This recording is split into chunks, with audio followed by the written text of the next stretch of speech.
এখন বাজে রাত 2টা। এই যে অবস্থা, এই হলো তার অবস্থা। তো আম্মা যে একটা কথা বলে যে 12 বছর সুখে কাটলে 12 বছর দুঃখে কাটে, এই যে এই হচ্ছে তার প্রমাণ। আমার সন্ধ্যায় শরীরের অবস্থা অনেক খারাপ ছিল।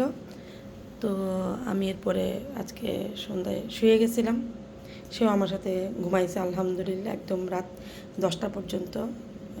6টা থেকে রাত 10টা পর্যন্ত আমি ঘুমাইছি।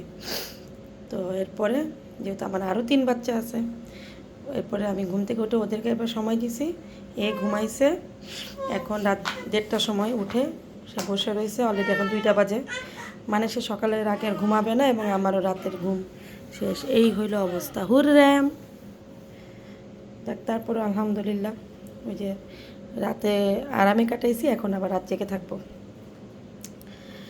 তারপরে মনে হয় যে আস্তে আস্তে বাচ্চাগুলো বড় হয়ে যাবে, এই দিনগুলো আমি কোথায় খুঁজে পাবো? হ্যাঁ।